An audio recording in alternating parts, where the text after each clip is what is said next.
এ নবী আপনি বলে দিন তাদের সমস্ত গুনাহ মাফ হয়ে যায়।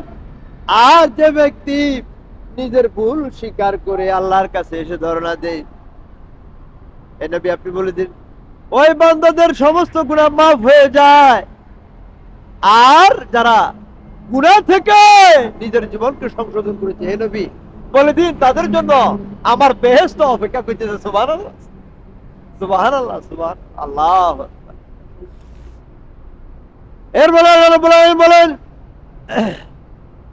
ইল্লা মান তাবা ওয়া আমানা ওয়া আমিলা আমালান সালিহান ফাউলাইকা ইউবাদদিলুল্লাহু সাইয়্যাতিহিম হাসানাত ওয়া কানা আল্লাহু গফুরুর রহিমা। হে নবী আপনি বলে দিন বান্দা গুনাহ করেছে, হয়তো যদি বান্দা কাঁদতে থাকে, কোপাতে থাকে, বান্দার জীবনের সমস্ত গুনাহ আমি আল্লাহ মাফ করে দেই। শুধু গুনাহ মাফ করি না, যে পরিমাণ গুনাহ ছিল সেগুলাকে আমি আল্লাহ নেক দিয়ে বদল করে দেই। সুবহানাল্লাহ। এখন দুনিয়ার আইন দেখেন, আল্লাহ তাআলা বলতেছে কি বান্দা গুনাহ করেছে এই বয়সে যদি কাঁদতে থাকে, পেরেশান হয়ে যায়, ফোফাতে থাকে, আল্লাহর কাছে ফরিয়াদ করতে থাকে, বান্দার জীবনের সমস্ত গুনাহ আমি আল্লাহ মাফ করে দিই। শুধু গুনাহ মাফ করি না, যে পরিমাণ গুনাহ ছিল সেগুলাকে আমি আল্লাহ নেক দিয়ে বদল করে দিই। সুবহানাল্লাহ। দেখেছেন আল্লাহর মহব্বত কত বান্দার জন্য। এখন দুনিয়ার আইন দেখেন, হ্যাঁ দুনিয়ার আইন দেখেন, ধরা পড়লো দাগি আসামি, দাগি ডাকাত, ধরেন 200 জন মানুষকে সে একটা সন্ত্রাস, একটা খারাপ মানুষ হত্যা করেছে। এখন রাষ্ট্রপক্ষ তাকে অ্যারেস্ট করলো, অ্যারেস্ট করার পর বিচার করে তাকে ফাঁসির হুকুম দিল। এখন রাষ্ট্রপতির কাছে পান ভিক্ষা সাহেবের একটা ব্যবস্থা আছে না নাই? আছে।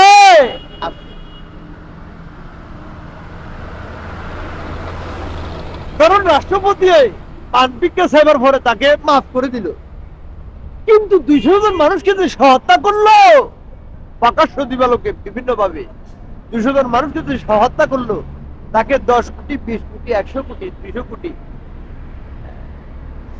500 কোটি, 1000 কোটি, 2000 কোটি, এভাবে কোন পুরস্কারের ব্যবস্থা আছে?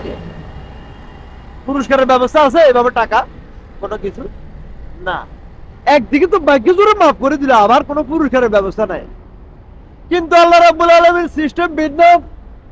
আল্লাহ রাব্বুল আলামিন বলেন হে নবী আপনি বলে দিন বান্দা গুনাহ করেছে বলতে যদি বান্দা কাঁদতে থাকে, কোপাতে থাকে, বান্দার জীবনের সমস্ত গুনাহ আমি আল্লাহ মাফ করে দেই। শুধু গুনাহ মাফ করি না, যে পরিমাণ গুনাহ ছিল সেগুলাকে আমি আল্লাহ নেক দিয়ে বদল করে দেই। আল্লাহু আকবার, সুবহানাল্লাহ। এ নবী আপনি বলে দিন ওয়াতুবু ইলাল্লাহি জামিআন আইয়ুহাল মুমিনুন লাআল্লাকুম তুফলিহুন। সকল, হে নবী আপনি বলে দিন সকল গুনাহ থেকে তোমরা সমবেত হয়ে আল্লাহর কাছে গুনাহ মাফ চাও, তাহলে তোমাদের দুনিয়া সফল হবে, আখিরাত সফল হবে। আপনি নিজে গুনাহ মাফ চাইলে হবে না। সবাইকে বলতেছি যারা মুজরাবিন, গুনাহগার, মুজরাবিন তারা তো গুনাহগার। হ্যাঁ, এখন আপনি আরো পরিচিত শুভাকাঙ্ক্ষী, বন্ধু বান্ধব, পরিচিত সবাইকে বলবেন আল্লাহর দিকে রুজু হয়ে যাওয়ার জন্য, গুনাহ থেকে ফিরে আসার জন্য। এখন হে নবী আপনি বলে দিন বান্দাকে আমি মাফ করে দিব, মাফ করে দিব। অনেক আয়াতে নাজিল করেছি, তারপরে বান্দা গুনার অভ্যাসটা পরিবর্তন করে না, গুনার দিকে জড়িয়ে যায়। এখন আল্লাহ, এখন আপনি যদি এতবার করে আল্লাহ আপনাকে ক্ষমা করে দিবার আশ্বাস দিয়েছেন, এরপরে যদি মানুষ গুনার দিকে যায়, তাহলে আল্লাহর ভাগ্য খারাপ না বান্দার ভাগ্য খারাপ? বান্দার ভাগ্য খারাপ।